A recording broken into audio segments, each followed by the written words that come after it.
organisé dans le cadre de la Journée internationale de l'enfant et sous l'égide du ministère de la Femme et de la Famille, une conférence de présentation s'est tenue dans la salle de conférence de l'UNFD.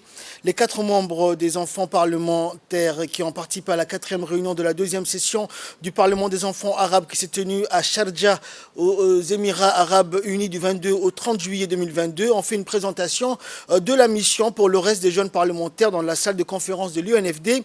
La conférence de présentation a vu la présence de la ministre de la Femme et de la Famille, Mouna Ousmane Aden, de la représentante de l'UNICEF, de la secrétaire générale du ministère de la Femme et de la Famille et de la secrétaire générale de l'UNFD.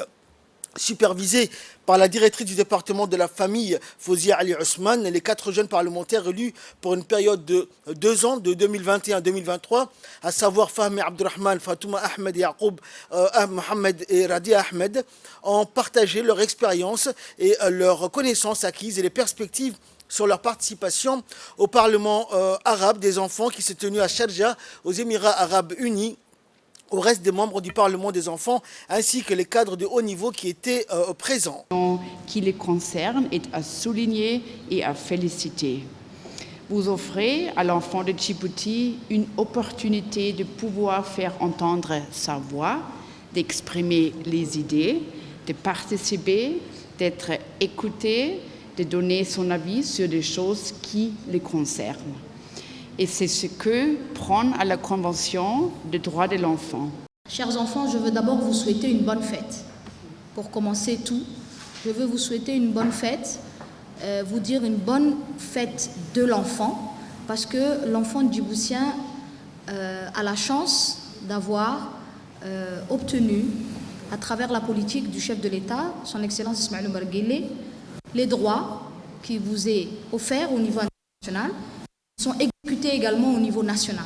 Et c'est vraiment un privilège et une chance d'avoir cette possibilité de disposer de tous les droits de Djibouti. Le droit à l'accès à la santé, à l'éducation, au logement, à un bon bien-être et tout ce qui va avec. Donc vraiment, vous devez être fiers et contents de la chance que nous avons à Djibouti, que ces droits des enfants sont officiels et existants pour Djibouti. Donc, bravo. Deuxièmement, je veux féliciter le Parlement des enfants qui a joué son rôle et continue à jouer son rôle, ceux qui étaient précédents et ceux qui sont maintenant actuellement en exercice, jouer son rôle de représentation de l'enfant djiboutien, quelle que soit sa zone de provenance, dans la capitale mais également dans les régions de l'intérieur. Et encore une fois, je veux vous féliciter pour le travail que vous avez fait aujourd'hui, c'est-à-dire que vous avez formulé les actions et les activités que vous devez mener durant votre mandat. C'est-à-dire que, Inch'Allah, l'année prochaine, si on est encore tous là, il faudrait qu'on évalue le travail qu'on a fait et qu'on mesure si les actions qu'on a prises aujourd'hui comme axe de travail, on puisse les réaliser avec le ministère de la Femme, mais également avec l'ensemble des ministères concernés par la question. C'est un travail formidable et je veux vraiment que vous continuiez dans cette lancée. Protéger les droits de l'enfant est une priorité nationale, mais aussi une responsabilité qui nous incombe à nous, adultes, pour que vous puissiez trouver un environnement et une plateforme favorable pour votre développement. Et votre développement, c'est le développement national.